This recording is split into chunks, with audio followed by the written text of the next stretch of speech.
folks, today is Friday. It is June 7th, 2019. Coming up on Roland Martin Unfiltered. That trifling, no good for nothing Linda Fairstein, the woman who was behind the Central Park 5, going to jail. Guess what? Dropped today by her publisher. Damn good reason. Also, the Women Grow Leadership Summit started in D.C. today. We'll talk to the president and CEO about black women in the cannabis industry. Also, Congressman Marc has a plan to honor the 320th Battalion, the black troop that helped defeat Hitler on D-Day. Also, we'll talk with the mother of Tamir Rice as Cleveland, they are trying to rehire the cop who murdered her son, Tamir Rice. She'll join us. She says it is time to put a stop to this nonsense. Also, speaking of nonsense, in North Carolina, Reverend William Barber convicted of trespassing at the 2017 General Assembly protest. Right. How can a man be caught trespassing, but it was the First Amendment? Wait till you hear what his response is. Plus, Taraji P. Henson, she was in D.C. today on Capitol Hill talking about black youth suicide. We'll have some of that. And also, honoring the first African-American to win a PGA-sanctioned tournament, Pete Brown. It's taking place in Oklahoma. All right, folks, it's time to bring the funk on Roland Martin Unfiltered. Let's go. He's got it. Whatever the miss, he's on it. Whatever it is, he's got the scoop, the fact, the find. And when it breaks, he's right on time and it's rolling. Best believe he's knowing. Putting it down from sports to news to politics. With entertainment just for kicks, he's rolling. Yeah, it's Uncle Roro, y'all. Yeah, it's Roland Martin. Yeah, rolling with Roland now. He's funk, he's fresh, he's real, the best, you know he's Roland Martin now.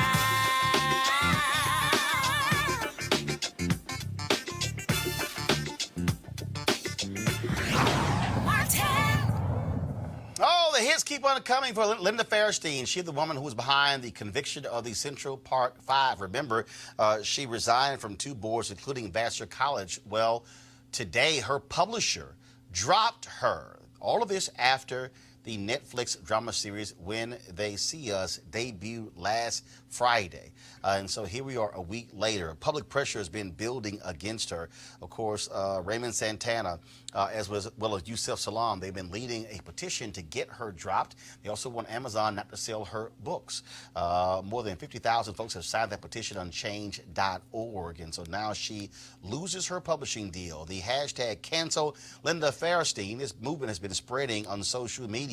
Remember, also by Monday, after she got lit up by many of us over the weekend, she canceled all of her social media accounts. And also the Mystery Writers of America withdrew their Lifetime Achievement honor for her, as well as Glamour magazine, and other authors protested. And so none of this could happen to a nastier person. So glad to see it. So Linda, we hope your ass go broke for what you did to the Central Park 5. All right, folks, let's talk about our next story. Today's the beginning of the 2019 Women Grow Leadership Summit taking place here in Washington, D.C. This is the 6th year in a row they've held this. It's the largest professional network that connects, educates, and empowers female leaders in the cannabis industry. Here to talk about why this is so critically important, Gia Moran, president of the Women Grow Leadership Summit, and CEO, Dr. Shonda, is it Macias? Macias. All right, here we go. So let's get right to it. First of all, how did this start? How did y'all get involved in the cannabis industry? And were y'all users or you entrepreneurs? Entrepreneurs. Yep, definitely. I'll start it off. Yeah. So I did my research at Howard University. I studied prostate cancer, metastasis to bone. So when I was actually researching it, we found that cannabis had some medicinal benefits. But because I went to a HBCU, they were like, oh, if you study this, you're going to go to prison. And I was Ron like, said that? Oh, yeah. We already know how the impact on the war on drugs impacted the black community. So it's not like it's hidden. It created a pipeline to prison. And therefore, our community is still not embracing that narrative. But there's people making billions in this industry. White people.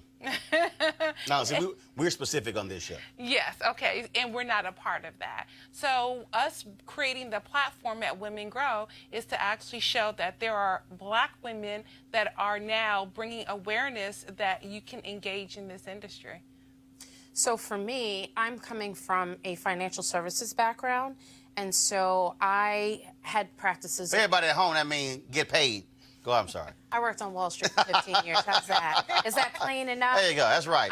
But for that matter, I, worked over the years watching channels like CNBC and Bloomberg, watching the financial markets. And so when I began to see cannabis coverage happening on CNBC and Bloomberg and not seeing any reflections of my community, that was a call to action for me. So I recognized early on, especially having worked in financial services, to look at the trends and outlooks. And I've often seen what trends and outlooks do to our community. They move ahead while we stay behind. And so one of my goals was to make sure that not only did I become a part of this, but that we brought other people from our communities into this industry to show what the opportunities were. So I think the mistake that often happens is, so this always happens, I think, for a lot of us, and that is we deal with the social justice part first, and we deal with money last. So I'll unpack that. I had a conversation with another company, and they're actually one of our sponsors, and we were having a discussion about some different events, and they wanted to talk about expungement. I was like, let the folks who do expungement talk about expungement. I said, somebody has to specifically talk about the money part. Because I think what happens all too often for African Americans, we want to deal with the criminal justice part, the social justice part, which I totally understand, as opposed to say, okay, for the folks who do that, let them do that, but somebody has to explicitly talk about what this means financially for us and what we must be focusing on financially. And that, to me, I think, is what we always have to be thinking about, not just always how we were impacted by folks who were arrested, who are still in jail. There are people who do that, but somebody has to say, no, this is about us getting paid off of an industry where others are making billions when we actually have already paid the price in another way. So you're just preaching to the choir. There's less than 4% ownership of African Americans in the cannabis industry today, when there's thousands of plant-touching businesses. And so this is what we're trying to address, is that the cannabis industry is moving so fast that if we pause and stop, we'll be left behind. Instead, we need to work simultaneously with what, social justice reform, but also think about businesses in cannabis. And there's no reason why that we can't work together as a collective, working towards the same thing, but we're all on assignment. We use the skill sets and the talents that we have, and we apply it to those areas of which we are most passionate about. So Dr. Shonda is passionate about the medicine and the plant and her patients. She's also very passionate about business. But it's very important that we divide, I don't want to say and conquer, but we divide and become more successful in this space versus bridging together just in one space. We need to play the field in this industry. And we talk about, again, what's happening. We know obviously California was happening in Colorado, but then, of course, here in D.C. But also, I think black state legislators are now also getting smart about it. The reason they are holding it up in New Jersey and New York, because the black folks are saying, no. We are not supporting this unless we guarantee black folks are getting their fair share. That was the issue in Maryland, where they moved ahead but did not ensure that we were a part of that. And so you only had one or two African Americans with dispensaries in Maryland. And so the last thing we can have is, again, us greatly impacted on the criminal justice side, and then again left out on the economic side. Well, I agree with you on that, and I can attest that I'm a New Yorker myself and very much a part of the coalition in New York that's working towards adult legalization and making sure that our communities that have been most impacted are very much included in this bill, and that we're not left behind, and that equity starts from day one. Well, and I'm going to chime in there because the true issues is that, you know, in our New York platform, we went to Emmanuel Baptist Church and we were able to stand in the pulpit and talk about the medicinal benefits of cannabis. But, you know, truthfully, the church has been our pushback as well. Very conservative. We've been able to make it through certain of those platforms. But when we go back into our community, since we've been plagued so much and our community has been imprisoned, that they don't want to have this conversation. They don't want to have to discuss the implications, whether it's about money or if it's about health care. So these are the challenges we face just in our communities, period. Well, but again, I think it all goes back to education. And at the end of the day, when you don't know, you don't know. And so if you, I mean, look, I don't care who you are. If you've grown up multi-generations, and when you hear marijuana, when you hear weed, you think of folks who are getting high, won't have the munchies. You think of people who are breaking the law. I mean, you have all of those stereotypes that go along with it. And so now all of a sudden you're shifting from what is illegal to now what is legal, and then now what is commerce. And yes, it's a different conversation, which is why I think you have to have various platforms that are talking about this here. And also, I think it's important to walk folks through to get them to understand that the barriers to entry have also been lowered.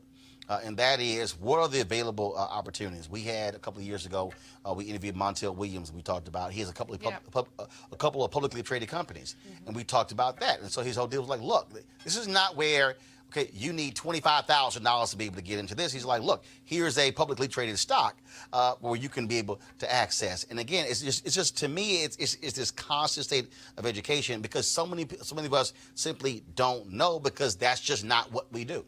And that's the platform we have at Women Grow. We educate. How many folks you have there? So today we had over 600 participants, and we were really excited about that. But with the challenges of even educating the population, we can't advertise for the event. Facebook will shut us down. Hold on. I'm sorry, why? Because it's a legal substance. We cannot advertise even an educational event. Illegal still. Yes. Okay, what do you mean you can't advertise? You can't say... Facebook has a ban against, even if you're licensed or not even touching the plant, we cannot advertise on Facebook. Okay, you couldn't even advertise saying you're having a summit? No. And going a step further and explaining that this is a women's conference and that we promote entrepreneurship and women in business, and that our goal is to get more women into the cannabis industry, and our advertisements and promotions were continuously shut down. Really? Only on Facebook? No, Instagram will delete your page. Well, Facebook owns Instagram. Well, yes. Right. So that's our challenges. And a lot of... So how do you get around that? Grassroots campaign, talking to you, bringing awareness in any way we can. And so that's where the movement is. And that's why the education hasn't gotten out. We're stunned by the federal government. That's real interesting there in terms of those platforms. And so if that's the case, have you had the same issues on radio? We don't get all the opportunities that we could get because this is still very conservative and a muted point. No, what I'm saying is, but can you do, I mean... Oh, radio ads? No radio ads, but we can go on... Radio interviews? Yes, we can do radio interviews. Yes, got absolutely. Got it. So what Sean is explaining is that in terms of advertisement, so beyond social media, even print advertisement, we can advertise in our industry trades, but when you look at mainstream media, very rarely do you see cannabis advertisement. Now, in terms of large conferences, I have seen billboards, but those are more regional as versus national exposure. So it continues to be grassroots, and you really do need to be within the industry to know what's happening, which, pivoting to your point earlier, in order for our communities to know, they have to be in the know, right? And so if they're not connected to our industry, how are they going to know about conferences like Women Grow or any of the other industry events? So these opportunities are important for us to get the message out. So your conference is the same time each year, and so how could folks get more information about your organization? So you can go to our website, womengrow.com. We have a Facebook page. We can't boost it, but we have gentle posts about being in business and entrepreneurship. You have gentle posts. Gentle posts. Okay, I haven't heard that one. They have a gentle post. Y'all know I don't do gentle posts. I don't do those. But yeah, so you can find us about Women Grow on our website, our social media handles, and then there are cannabis magazines that will support us. And, you know, to Dr. Shonda's point is that what's interesting about that is that our reach on social media is over 2.5 million, right? And so people are You say our reach, meaning organization. Yes. Our organization, that's correct. And what's interesting is even looking at our conference today, the number of newcomers, people who are interested whether to starting a business or transitioning their careers and just becoming, you know, applying their skill sets to jobs within the industry. So the fact that we have a reach of over 2 million, the fact that more than half of our attendees are brand new to the cannabis industry speaks volumes to us. Cool, cool. Are you live streaming any of your events this weekend? Some of them we are. So tomorrow we'll have a series of panels. On what platform? On womengrow.com. Okay. Oh, right to the right, but. So actually, we're not able to boost, but if you follow us on social media at Women Grow, you will see that we're doing Facebook Lives, right? So Facebook hasn't shut that down. Twitte Right. So I'm hasn't saying, shut so that you're going to be part of the conference. You're streaming on Facebook Live. Yes, segments of it. Yes, absolutely. Okay. Got it. All right. Cool. All right. Well, groovy. We certainly appreciate it. Thank you so very much. Thank you. And good luck for the rest of the conference. Thank you. We hope Appreciate you'll it. come one day. Huh? Will you come and visit us one day? Yeah, no big deal. All right. No. Unfortunately, I got to go tomorrow. I have to go to North Carolina. Reverend William Barber's mom is retiring 53 years. And so he leaned on the Alpha Shield to get me to come to the woods of North Carolina. So I will be there tomorrow, leaving at 8 o'clock in the morning. So otherwise, I definitely will drive by. All right, All thank right, you. cool. All right, going to go to a break. When we come back, we're going to talk about Tamir Rice. His mom does not want the cop who killed her son hired by the Cleveland Police Department. Why do they want him back on the force? Next, to Roland Martin Unfiltered. You want to check out Roland Martin Unfiltered? YouTube.com/Roland S. Martin. And subscribe to our YouTube channel. There's only one daily digital show out here that keeps it black and keep it real. It's Roland Martin Unfiltered. See that name right there? Roland Martin Unfiltered. Like, share, subscribe to our YouTube channel. That's youtube.com/Roland S. Martin. And don't forget to turn on your notifications so when we go live, you'll know it. Hey, folks, they're back. MarijuanaStock.org has another great investment opportunity. If you were lucky enough to invest in their last crowdfunding campaign, you know they raised a lot of money in just a few months investing in legal marijuana farms. Those initial investors now own shares of a publicly traded company. They're on fire. And certainly a lot of you missed it. Now you have an opportunity. Now they have a new investment opportunity that is as good, if not even better, than the last. I'm talking about industrial hemp CBD. For those who don't know, the hemp plant is the cousin to marijuana with a much higher concentration of CBD, which means hemp CBD gives you all the medical benefits of marijuana without getting you high. Now, until recently, hemp farming was practically illegal in the U.S. and heavily regulated by the DEA. However, the 2018 Farm Bill changed all of that. Congress made it legal to grow hemp CBD in the U.S. and creating one of the largest commodities worldwide. They need land to grow all of the plants, and this makes for an incredible investment opportunity. And that's where our good friends at 420 Real Estate come in. Their business model is simple. They buy land that supports hemp CBD grow operations and lease it to licensed, high-paying tenants. That's right, they are hemp CBD landlords. And you can get in on the action. You can invest in this crowdfunding campaign for as little as $200 up to $10,000. Like I said, you don't want to miss out. To invest, go to marijuanastock.org. That's marijuanastock.org. Get in the game and do it now. All right, folks, Texas Congressman Marc wants to make sure America doesn't forget the 328th Battalion on Memorial Day. Here's what he said recently on the floor of the U.S. House. And I want to take a minute today to thank those African-American soldiers during World War II that fought for valor and sacrifice in our country. You may have not heard of the 320th Battalion, but on the morning of June 6, 1944, the unit of African-American soldiers landed on the beaches of France. Their orders were to man a curtain of armed balloons meant to deter enemy. They flew at an altitude at about 200 feet to defend soldiers landing on the beaches against strafing by German aircraft. The battalion served 140 days in France. One member of the 320th wounded in battle, Waverly B. Woodson, Jr., would later be nominated for the Medal of Honor, an award he would never receive. The nation's highest decorations was not given to African-American soldiers in World War II.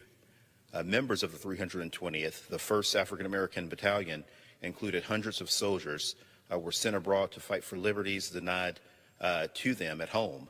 The story of the 320th Battalion is a narrative of perseverance in the face of injustice. All right, folks. Again, we certainly hope to see them honored with that. All right, folks. Tamir Rice was shot and killed by police officer Timothy Loman in 2014 in Cleveland, Ohio. Loman and his partner got a call saying a black male keeps pulling a gun out of his pants and pointing it at people.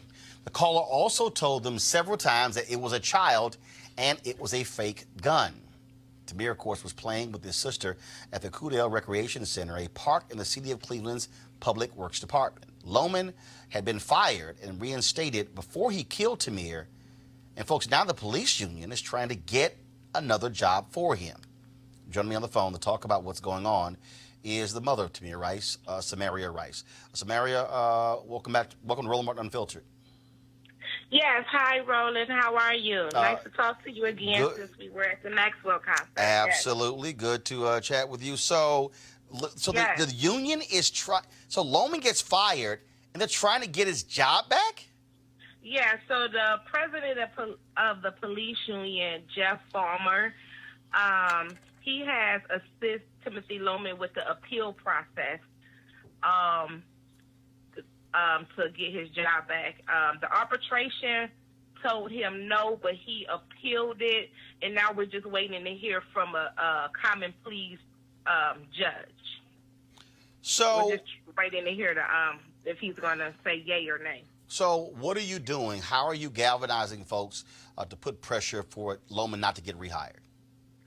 So I teamed up with Move On and Change.org, and together we created a petition, and the petition basically says that, I don't want Loman to get his job back, and please support this.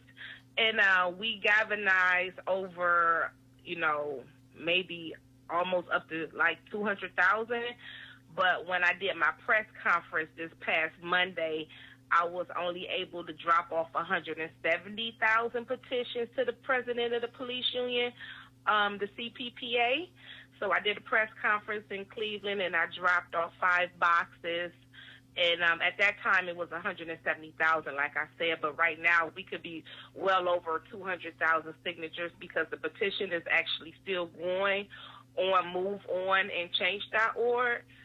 Yes, so I'm just grateful and happy that people support this and, want this just as bad as I do. I'm just happy about it. I'm overwhelmed. I'm excited, ecstatic that, I have all of this support, that Tamir has all of this support, and that's what we've been doing. And on our Facebook and Instagram page, Tamir Rice Foundation, we put a picture of Jeff up there with his 2 phone numbers to call in to say, stop your efforts in trying to get Timothy Loman rehired. So we've been applying pressure. I'm just hoping that it's going to work for the folks here in Cleveland. Cleveland is very, the dynamics is very unique. Again, a lot of my support comes from the outside, so we're going to see. Is the city officially opposing his hiring? If they are, they're not on board with me. I have some support, like a couple city councils. So we have 17 city council. I believe only 2 jumped on board in support with me. Some of the Unitarian churches had jumped on board with me. Some of the local organizations have jumped on with me, but as far as the mayor, the chief of police, they have not said anything to me as far as support or anything like that. I tried to even get the support of the president of the council. He hasn't even jumped on board with supporting me. The commission, I asked them to support me. I believe maybe one or two supported me from the commission that was formed on behalf of the consent decree being here. So, and it's 13 commissions. Jeff Former, he's actually a part of the commission, and I asked him to resign because he cannot play both sides of the fence when it comes to trying to be a part of a commission that's supposed to be reforming police officers, and he's steady trying to help this officer get his job back. So I have actually asked him to resign from his position of being on the commission. Like I said, it sits 13 people. And he's one of the people, and he just don't need to be on there if he's, trying to advocate for a police officer to get his job back, knowing that he's a murderer. And they're trying to give him his job back based on he lied on his application, just to give people an update. Samara, when will the judge make a decision? We're still waiting to hear. I have put a call out to some folks to see if I can get an answer, hopefully soon. We're just waiting to hear. The common pleas judge, it's in their hands now, so I don't know. It's been going on like 3 or 4 months now since we heard about the appeal. So I don't know. All right, then. Samara Rice, we appreciate it. We'll surely keep following this through its conclusion. Thanks a lot. Thank you. Thank you, Roland. All right, I want to introduce my panel. Dr. Rashawn Ray, Associate Professor of Sociology, University of Maryland. Dr. Deon B. Carter, Department of Political Science, Howard University. Dr. Cleo Monago, Socio-Political Analyst and Activist. Folks, this is no shock here. I mean, police unions, look, they are there for fight for these jobs. They don't give a damn that a 12-year-old black kid was killed. They know what this cop did was flat out wrong, but they're going to make excuse after excuse to bring him back on the force. Yeah, I mean, when I think about this particular incident, I think it becomes important to put it in a broader context. The fact that African-American teenagers are 16 times more likely to be killed by police officers than white teenagers. And just in general, African-Americans are 3.5 times more likely to be killed by whites when they're not attacking, nor when they have a weapon. And so we have to put this in context. The other thing is I think it's important, and this is what I love about what Mrs. Rice is doing, is we have to end up taking power back. We actually pay their salaries as taxpayers. So when we think about that $6 million that was paid out to the family, which it isn't even enough, but that money is coming from taxpayer money. Instead, that money should be coming actually from police department insurances. They should be coming actually maybe even from a portion from FOP dues. And part of what happens is what Cleveland Police Department and the FOP are doing is they are actually continuing to play up the bad apple narrative that exists. This particular officer should not be working anywhere, and all parents should be afraid if he's working anywhere near where their children are.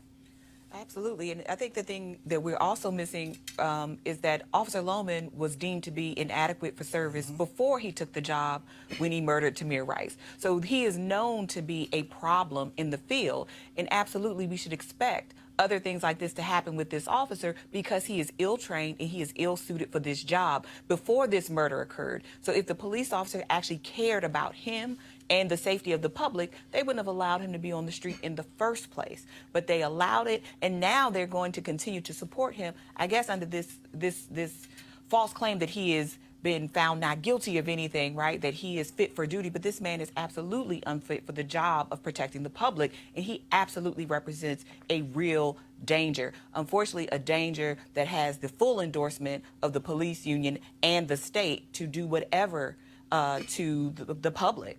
So I think this is not just a matter of this guy shouldn't have a job because of this bad act. This guy shouldn't have had a job to begin with. It's really interesting also, Cleo, when you look at what happened today. The former Minneapolis cop who killed Justine Diamond got 12 and a half years in prison, a Muslim cop. Many of us said the moment we saw who this was, we were like, oh, that brother, he ain't getting no support from the union. And the reality is he didn't. Now, there are those of us who believe that police officers who commit wrongdoing certainly should go to prison, but it's very telling how the black cop went to jail for 12 and a half years, and even the payment that was made to her family was much larger than what we normally see in any of these cases. White woman who was killed. And here you have this white cop who kills Tamir Rice, and they're fighting to get his job back. Sure, of course, it's very telling in terms of how black people are treated even when they're cops. But what concerns me, going back to Ohio, to Cleveland, is that a lot of the people who are not coming to this sister's support are black. A lot of people who are part of the city government of Cleveland, and on the city council, and the police department, who are fighting for this murderer, are black people. And what that raises to mind for me is the impact of whiteness on black people over the years, and how we've been trained, whether it's conscious or unconscious, to accommodate them, even in the face of the murder of a child that was not even a teenager yet. And I think that unconscious internalized white supremacy short circuits our capacity as black people to care about ourselves, or to be apprehensive to care about ourselves in the presence of whites because we don't want to offend them. Sometimes we're more concerned about them than we are about ourselves. And that's a problem. Well, again, it's real interesting. Again, the case of the gentleman, the former cop in Minneapolis, as I said. In fact, he was a 2-year officer on the force, Muhammad Noor.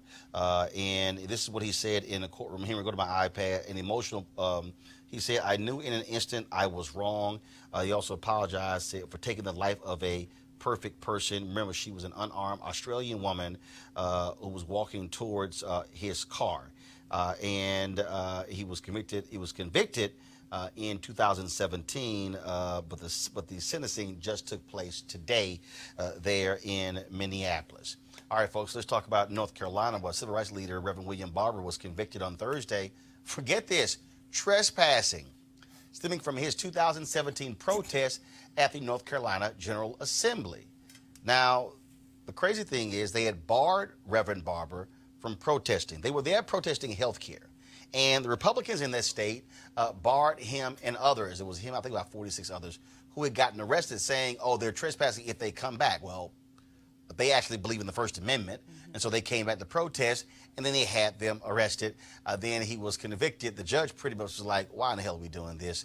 And so gave him 24 hours of community service, which he kind of does every day, and gave him that as well, suspended this 12 months of unsupervised probation as well. But here's what Reverend Barber had to say after the conviction. I want to say this is much bigger than me. This is literally about opening up Southern legislatures to the light of day and to the people's voice and to the people's protest. I'm deeply concerned that the jury was boxed in. They did not get a chance to really hear about our Constitution, which is a strange consideration to me, that the Constitution that governs the legislature. We know that the legislature we have now is an unconstitutionally constituted body. We know that while this was going on and wasted tax dollars, 500,000 people still don't have health care. People are dying. People that are living with diseases that they could be treated for. But more importantly is we're going to appeal. It took jurors 22 minutes to find Barber guilty after 4 days of testimony that included video footage of his call and response chant protesting health care spending outside of the office of Senator Phil Berger. First of all, Republicans in North Carolina, I keep telling people, are just stuck on stupid Niambi. And but again, what they're angry about, they're angry about Moral Mondays. They're angry about how they were able to mobilize and organize people to have constant pressure against them. And they want to use the law to shut down protesters. And as Dr. Barber's lawyer said, he's like, he ain't worried. Dr. King had a criminal record.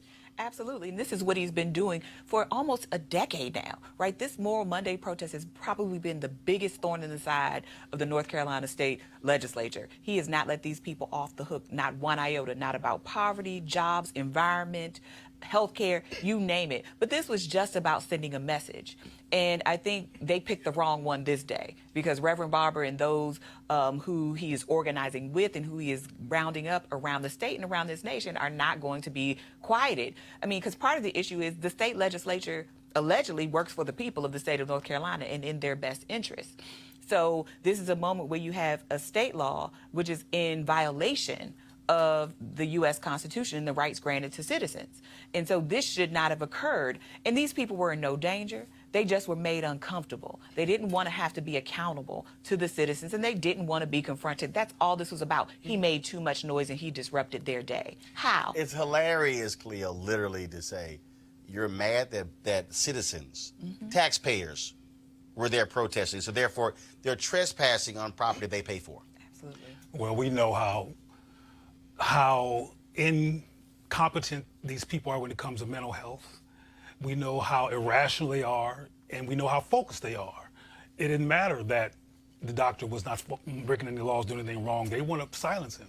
Like you mentioned, I mean, he's been powerful, he's been consistent, he's been in their face, he's been articulate, he's been breaking down issues based on fact, and he has a multicultural group of people behind him, so they can't simply call it a black thing, though it's a black man heading it up. He's brought together all kinds of people, so of course they want to silence him, and they thought they did for 2 minutes. Was it 2 minutes, 3 minutes? How long was it?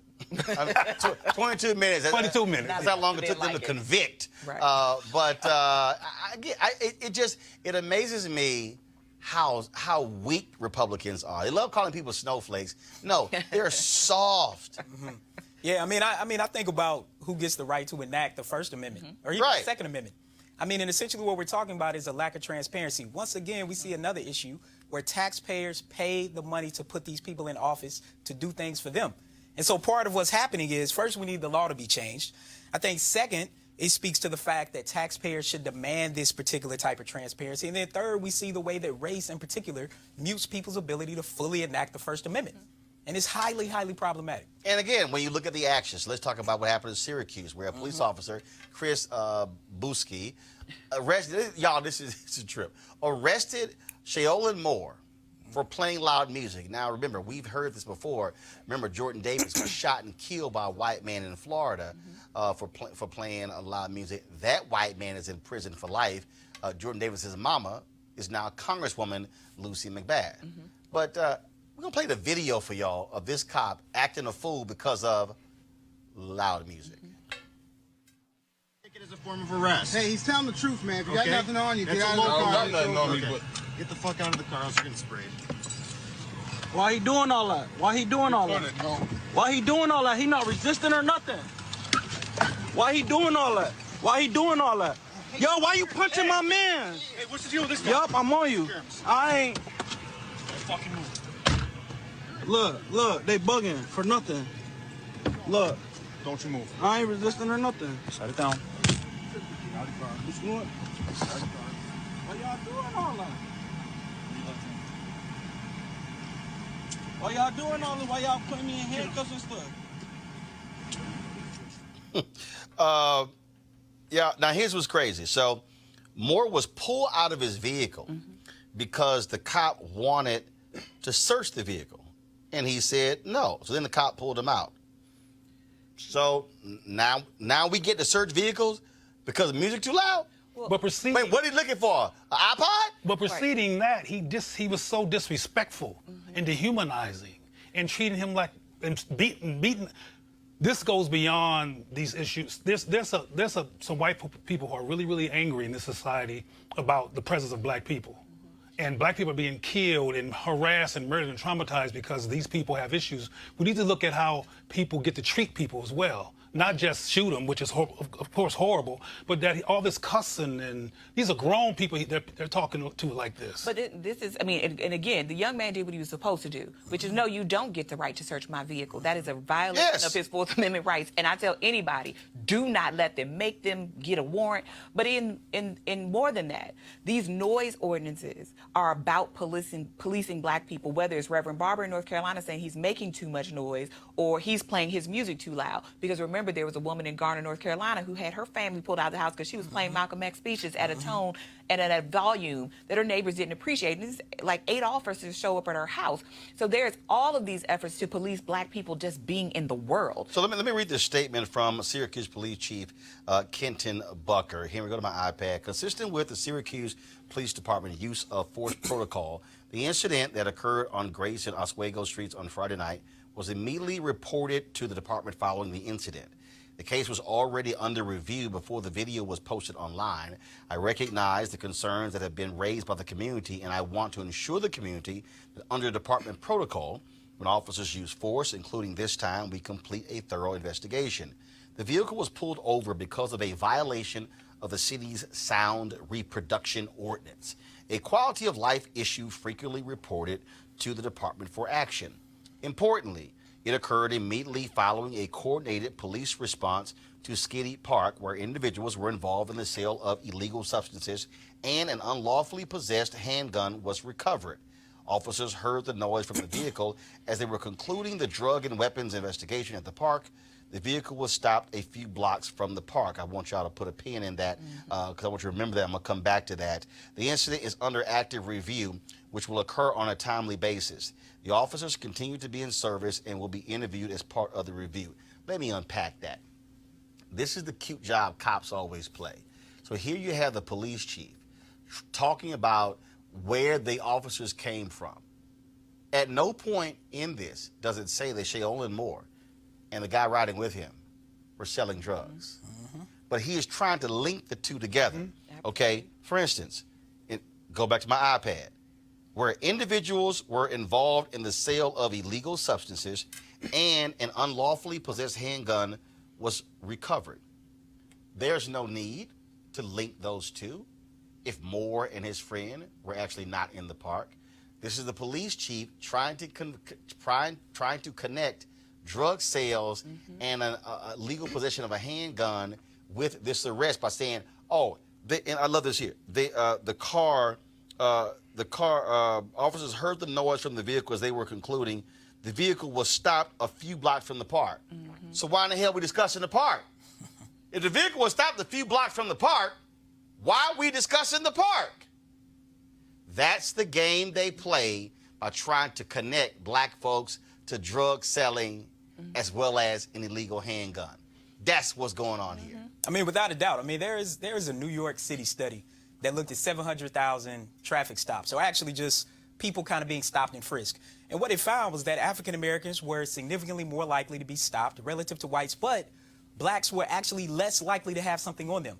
How successful were officers in predicting whether or not someone would have something? They were only 2% successful. So this particular incident plays a role in that. The other thing I think about is being pulled over as a teenager with my windows rolled down and my music playing, and I got pulled over by an officer. I think about my wife who was pulled over after leaving the hospital, taking care of babies, taking care of sick people, and she got pulled over for her music. The ironic thing is that her speakers were actually blown out. So see, part of this is simply a cover in order to be able to pull people over. I think the other thing is it relates to community oversight committees. Everyone wants community oversight committees. The problem with those, though, is that we actually need a person from those community oversight committees to actually be on the actual review board in the police department. So the one thing that stood out to me, in addition to what you highlighted, Roland, was the fact that the chief said that this is under review.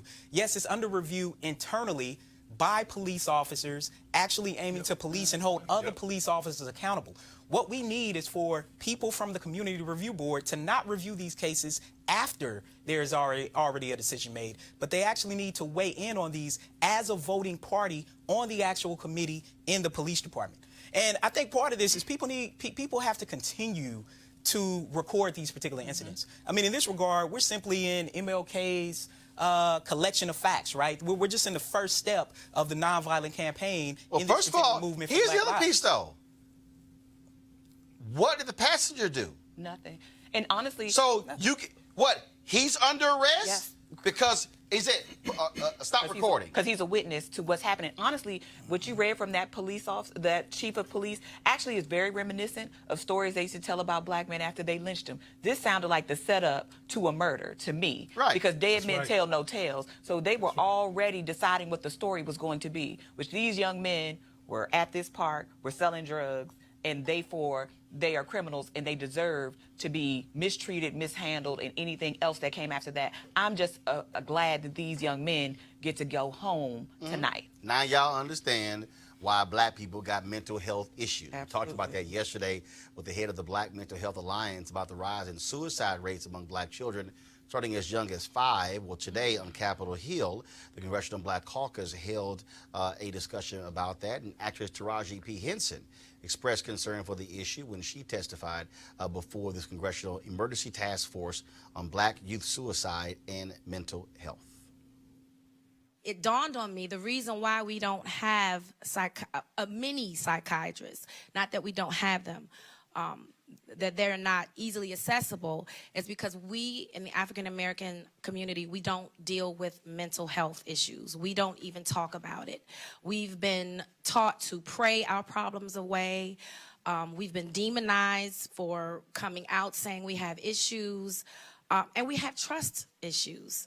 I need the person sitting opposite from me when I go seek help for my mental to be culturally competent. And if you're not culturally competent, how can I trust you with my deepest secrets and with my vulnerability? We can't give up on our kids, and I think that's where it starts. I think we implement mental illness or mental health as education in school. It needs to be a subject, just like sex education was, a physical education. We need to talk about it. The more we talk about it, the more people will feel like they can talk about it. I really don't know how to fix this problem. I just know that this suicide rate is rising. I just know the ages of the children that are committing suicide are getting younger and younger. It breaks my heart to know that 5-year-old children are contemplating life and death. And Taraji P. Henson, through her foundation named after her father, held a conference today dealing with the whole issue of mental health.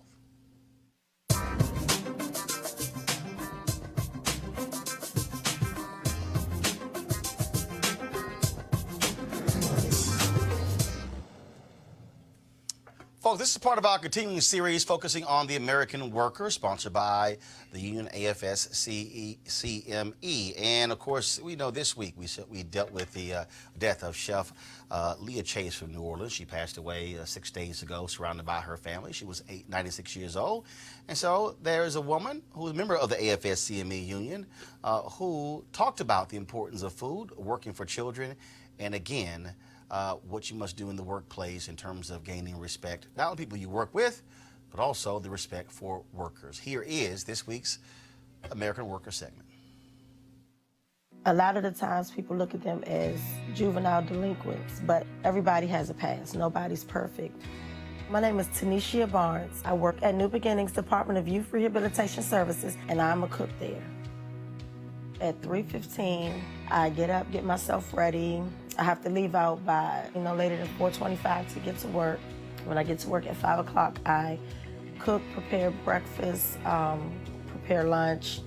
The population is 30 meals, and I just try to let them know that it's okay. We all make mistakes, but it's where you go and what you do after your mistakes to make everything better. When I cook for the kids, and they say, I know you cook this, because you cook this with love, didn't you, Ms. B? You put this love in that.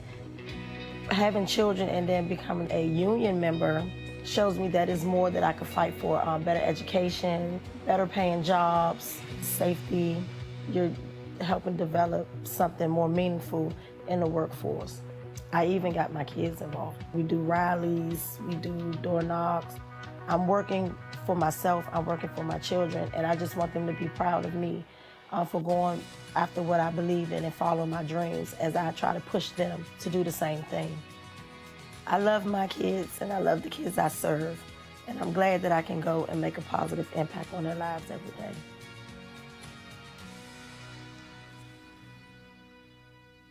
All right, and we surely appreciate AFS-CME for being a huge supporter of Roland Martin Unfiltered. Now, I wasn't going to talk about this because I really don't give a damn about a lot of this silly stuff that happens on social media. I don't care about gossip. I don't care about entertainment.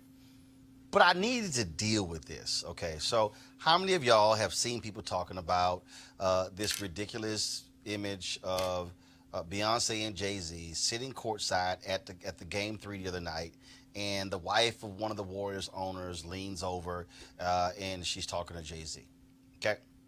This thing has gotten all crazy. It's blown up. Well, today, Beyonce's publishers had to release a statement condemning the people attacking this woman. This woman got death threats because of this whole deal. Telling the Beehive, yo, shut the hell up and calm down. But this is what bothers me the most about this, okay? Because I really don't give a damn about these stories. I really don't. I think they're stupid. I think people who engage in them are stupid. Yes, I think you're stupid.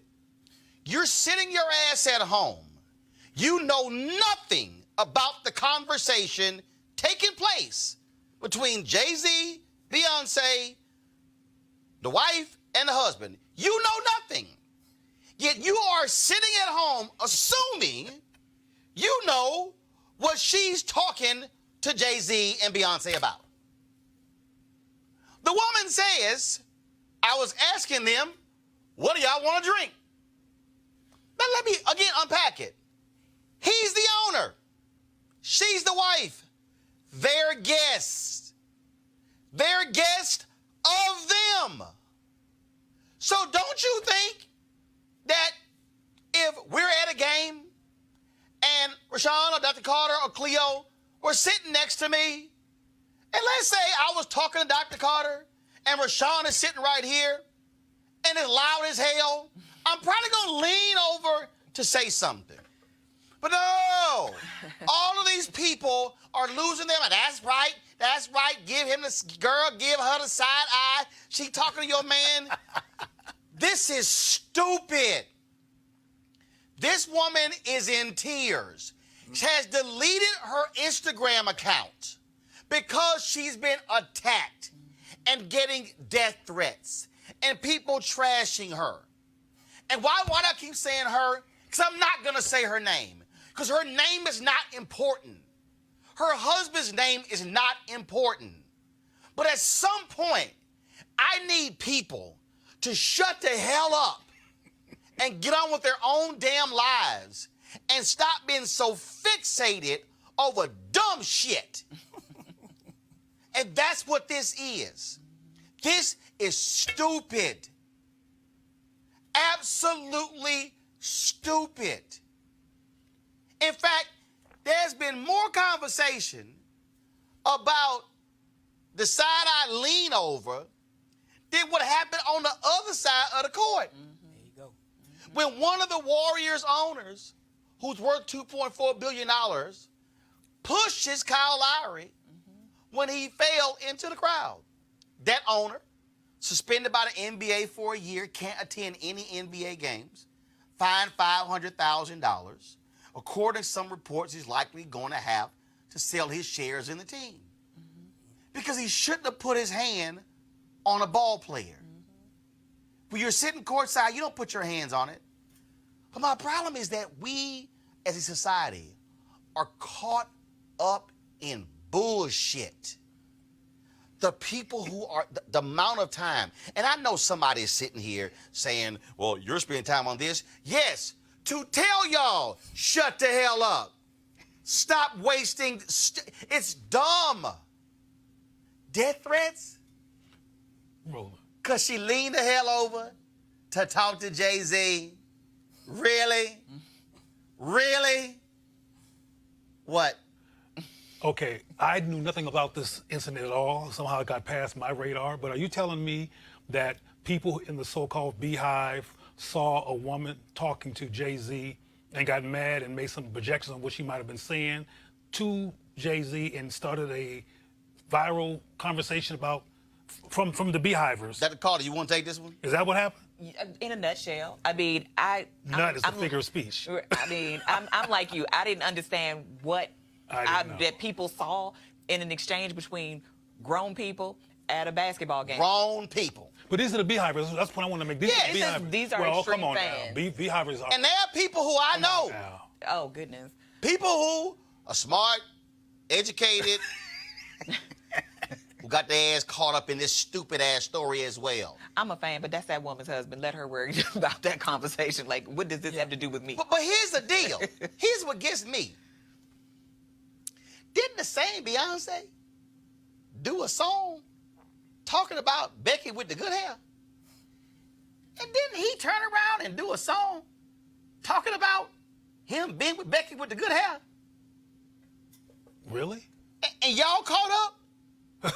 Look, and trying to figure out what was being said on the sideline by 4 rich people. I was saying, these people are still married, so whatever problems they've had, they've monetized those and worked it out, and he's a billionaire, and she's wearing $10,000 worth of clothes. See, again, I can't be bothered by what's happening in their life. People are irrational about it. They're irrational. I mean, I think that's what's key. Like there are 2 things that popped out to me. First, that we paid more attention to this particular situation than we did what happened to Kyle Lowry. Let me be real clear. I'm going to show you. First of all, this is the photo. This is from the NBC News website. Y'all, this the photo. I think it might be another one. This is what, now we probably gonna get flagged. If we get flagged by this, but I'm playing this from Twitter. Y'all, this the conversation. They were like, oh, she was all leaning in her space. Why is she leaning in her space talking to Jay-Z? Look at the side eye she gave her. Y'all, that looks changed. That's what caused these people to lose their damn mind. Beyonce looks like that all the time. I mean, like, it wasn't, I mean, that particular reaction is interesting to me. I think it speaks to relationship trust issues that people have. But it's stupid people. Yeah. It's stupid people who, but see, this is the thing, because I'm taking the thing even larger. Because what happens is something happens, and it's the image, oh, look how he looked at her. You have no idea what was going through that person's mind, when that happened. There's no audio, nothing. But for people to go on this woman's Instagram page and literally dog her, trash her, cuss her out to the point where she had to delete the account. One person talked to her said the woman was in tears because this thing has gone all over the place. And what I'm just trying to say is I just need people to grow the hell up. And see, the reason I'm saying how we value what's important right now on our YouTube channel, 388 watching. So let me go over here to the Facebook channel. Because I'm about to make a point right here. It's 181 on the Facebook page right now. And then I'm going to go over to the Periscope channel feed right now. And we got 100 and 102. But I got about 60 there. I guarantee you that if I put in the line, we are discussing Beyonce sideline gate, numbers would have exploded. Absolutely. Because people care about stupid stuff. And this is stupid. And I need people to learn to stop getting sucked into stupid stuff. That's why, just so y'all know, okay? Y'all ain't never seen on this show me talking about so-and-so just broke up. Because I don't give a damn who you dating. So-and-so just got engaged. Okay, great. I don't care. But are you in the Beehive? I ain't talking about the Beehive. I'm broadening this thing. I'm broadening this thing. Beehive people are obsessed, and they don't want her garment to be soiled. It's the same as the Mariah. I just said about Mariah Carey one night. All her folks lost their mind. I was like, oh, y'all can go to hell too. I told them on Twitter. And look, here's what I'm telling you. I don't care if you gay and you come out. That's your business. If you have a baby, that's your business. Wasting valuable time on petty, insignificant, personal stuff. If you want to watch E! News, you want to watch the rest of those shows for it, go right ahead. But literally, the amount of stuff that exists, I can't even put all the stuff in a show that I want to put in a show because of the amount of time. Right. And I'm just saying, if you a mama or uncle or aunt or you a daddy or if you got a family member who call me that, you say, your ass stupid for wasting all this damn time on that. And somebody got to go ahead. Somebody got to just say it. Right, and also the time that they spent retweeting and tweeting about this story, they could have supported Samaria Rice. It's Beyonce. Right, and they could have filled out a petition. Hold up. But even if you ain't want to do all that, just shut the hell up. Well, that's also free. I mean, I literally can't imagine going to the Instagram feed of somebody. Right, some stranger. And cussing them out. And I hope you die and all this other nonsense. Cussing a stranger out who invited them to the game. Over people you don't know. Because Beyonce and Jay-Z ain't season ticket holders of the Warriors. But you They also were don't know. invited by the two people who was talking to them. Let me let y'all know something right now. Roland got some courtside seats, and I invite Beyonce and Jay-Z. Y'all kiss my ass. I'ma talk to them. Okay? I'ma lean the hell over. We gonna talk to them. I don't give a damn what none of y'all gotta say. But it's childish and petty. So clearly, I'm sorry. I said I was not gonna discuss it. But I need to discuss that because sometimes we need to tell our own people, stop doing stupid stuff. And this to me is stupid. Now, was also stupid, all y'all dumbasses who get on airplanes and put your damn feet on the seat with somebody sitting right there. Keep your damn feet in your damn shoes. Anybody trying to smell your funky ass feet? This happened this week, and I had to play it. Stick your feet behind me. I think.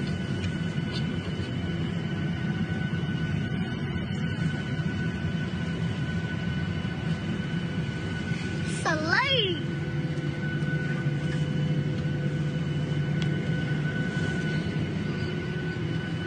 Oh, somebody on my feet behind me. 5 seconds, please be seated for departure. I thought you had my your feet behind me.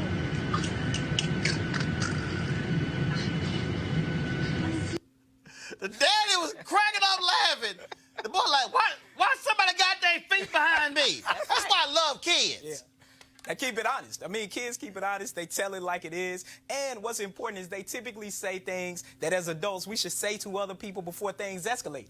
Because it was kind of simple. He was like, whose foot is this behind me? It's a lady. So he's shocked that it's a grown person having the audacity to do that. And people invade people's personal space all the time on planes. You know, like there was a debate on Twitter about who gets the armrest. Does the person in the middle get the 2 armrests, and the people on the outside get the 2 on the outside? I mean, these or the are black the types person or the of white things- person. Huh? I be doing this with the white guy all the time. Trying to push me over. You know, but I think the honesty of kids is what's highlighted here. And I think it's important that oftentimes, as we get socialized throughout life, there are certain things that we would normally have done as children that we don't do anymore. And I think we can learn a lot from kids who choose to engage things this way. Why did he say? I would have cussed the ass out. Why did he say it's a lady? Yeah, Because he was shocked that it was an adult. No, I think he was shocked that it was an adult lady. Right, he thought it was a kid. A dude put that big old foot up there, probably would have been not surprising him, but that it was a woman seemed to stand out for him. I've seen this behavior before, and I'm sorry, people's lack of respect for other people's personal space and what they want to experience. I've seen people clip their nails on the plane, and I think that's disgusting. I don't want your DNA with me when I go home. And he did what he ought to do. What I would have done is like, can you please move your foot? No. But she did move. She did because she was shamed, not because she thought it was a problem. You way too nice. See, I right there, y'all. What you have said? Would you please move your feet? Hey, y'all.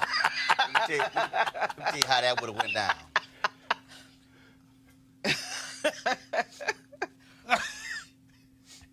Henry, don't switch to them. Stay right here. Stay right here. I'm directing the damn show. Stay right here. We on the plane. Hey!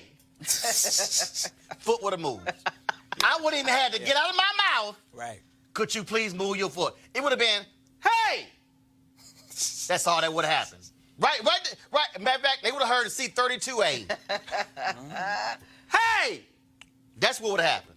I'm just letting you know. That's what would have happened. I hear you. You putting your funky ass foot next to my chair, yeah. And why that's okay behavior, why no one on the plane, not even the flight attendant said, ma'am, you can put your foot on. And also, if the plane is dirty, I wish I would take my shoe off on the plane. Y'all snobs. I mean, it's so disrespectful. It's nasty. It's so disrespectful. It's nasty. Now, if you got socks on, it's a long flight. Listen, that becomes slightly different. Let me also help y'all out. Okay, as look, I'm Premier 1K on United. I'm on all of so okay, 3-seat, but also a 2-seat. Let me help y'all out. There's a trick.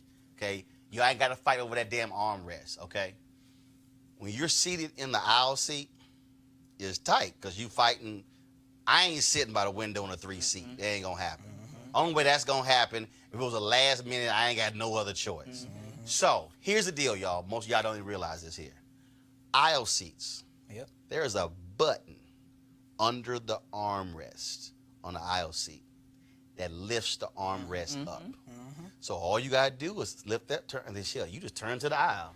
You can have all this free space, whatever. Now when they come with the cart and everything, you just slide your behind back. I'm just saying, I don't even, like I was on the plane, the dude look at me like, how the hell did he just, y'all, seriously, y'all think I'm like, some of y'all at home right now going, huh? Seriously, there's a button, slide your hand to the back of the armrest. Cleo like, damn, I didn't know. Oh, yes, I'm an aisle person. You an aisle person? But the aisle. Yeah, me too. You an aisle person? All about that. Right. Gotta have the aisle. Now, the only reason I knew that is because one day I couldn't fly first class because first class was full. And then I remember that story. I was like, hold up. I got that button. So there's a button. Y'all got to click the button. Armrest come up. Yo, you got freedom. You turn this way. But we ain't sitting here fighting them. But see, this is what also I do. I intimidate folks. Just put the damn armrest up. And then when they gonna try to pull it down, hell, your arm on this head. No, it ain't coming down. So it's gonna be free. We ain't fighting over the armrest. It's gonna be free damn space.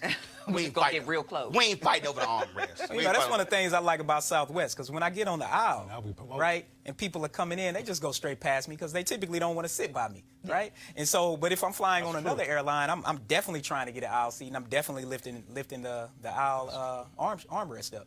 Put your funky foot up, we got a problem. All right, y'all, last story here. 1964, professional golfer Pete Brown became the first African-American to win a PGA-sanctioned tournament. The Waco Turner Open took place in Tulsa, Oklahoma.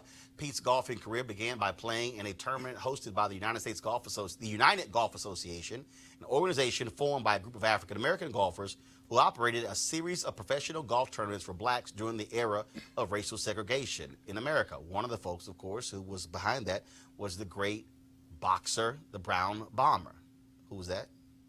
What you got?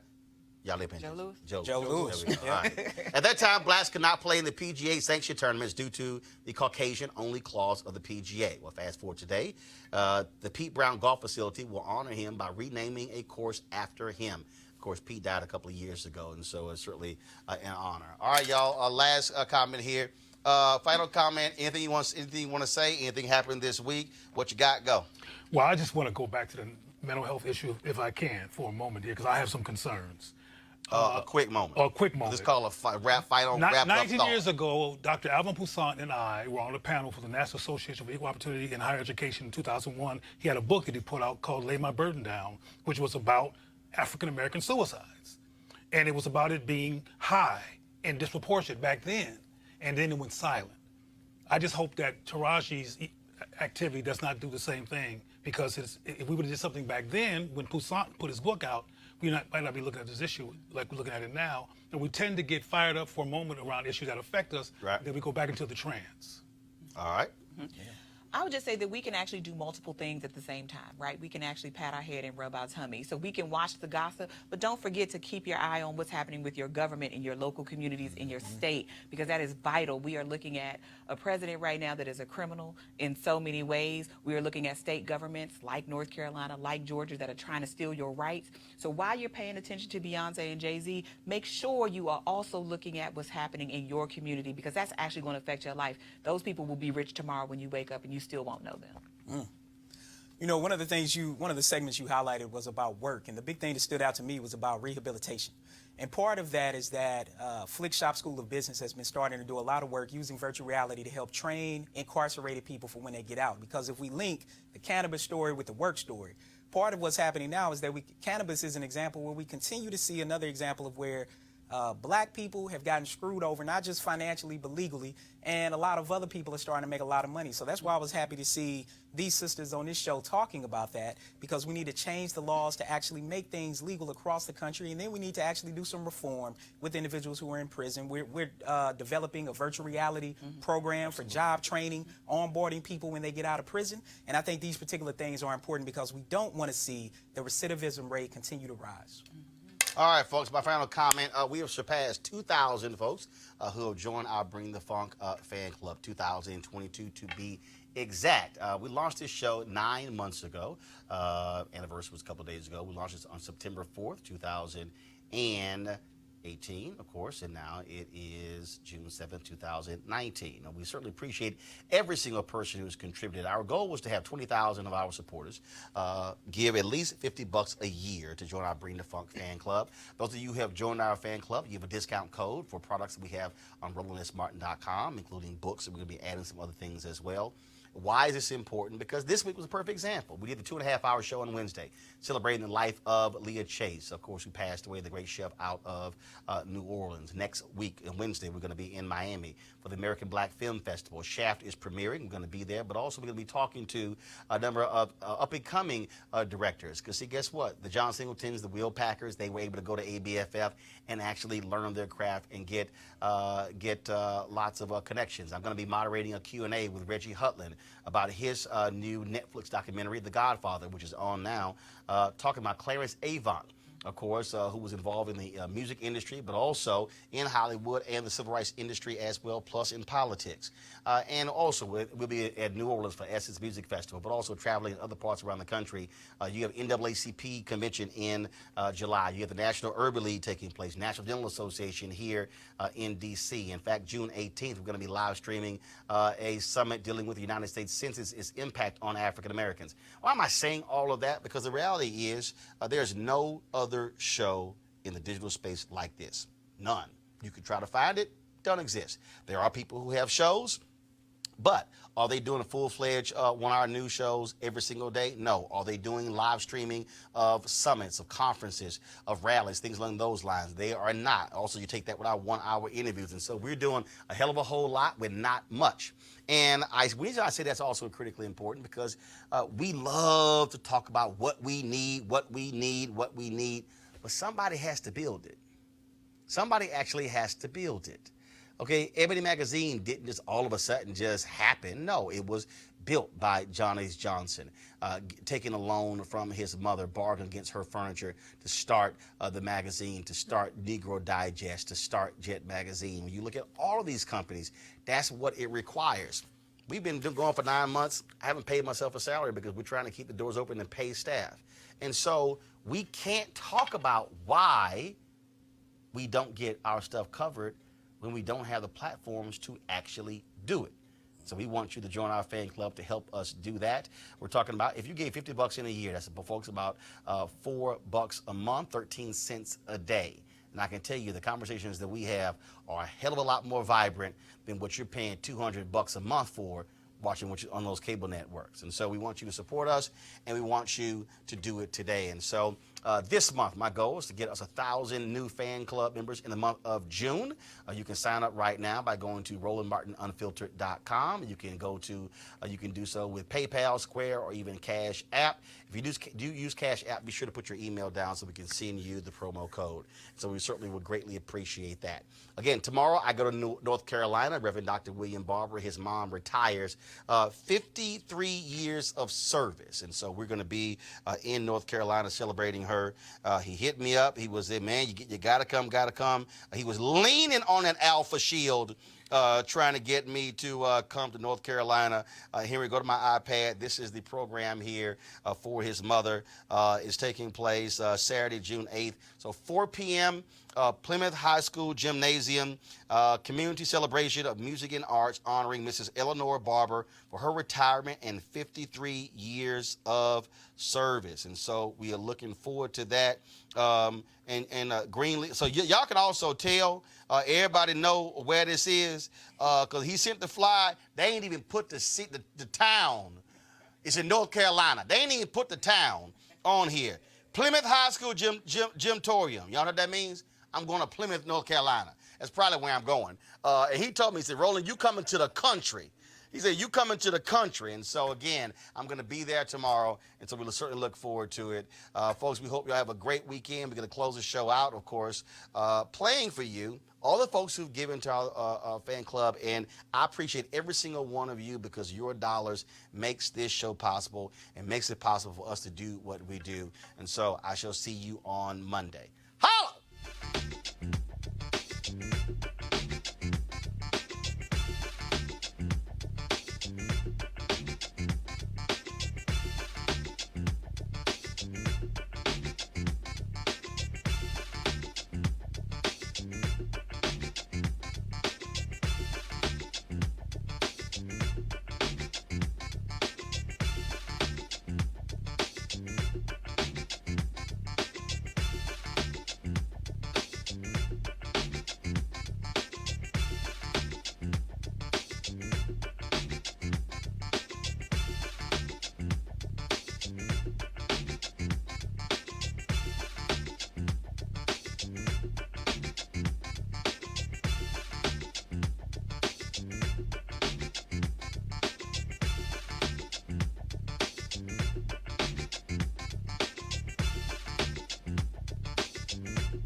You want to check out Roland Martin Unfiltered?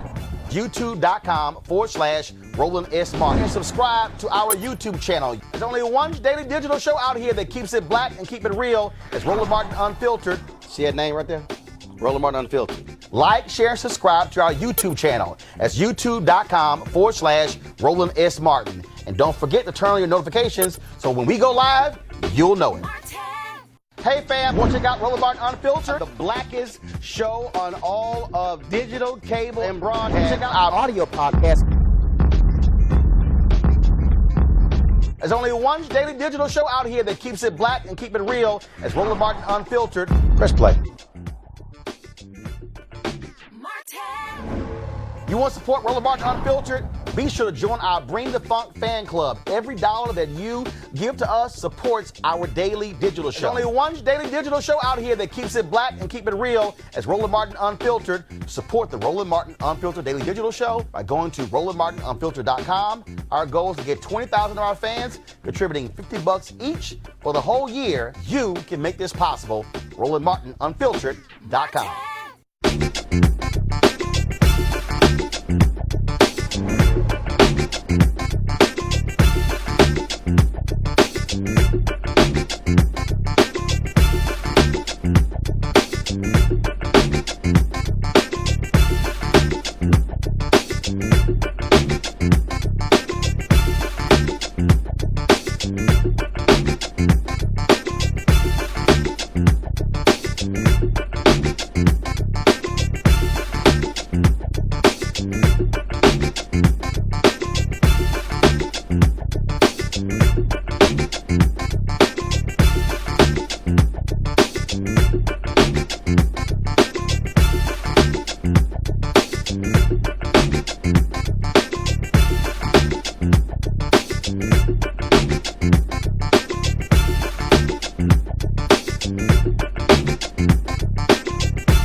Hey fam, want to check out Roland Martin Unfiltered? The blackest show on all of digital, cable, and broadcast. Check out our audio podcast.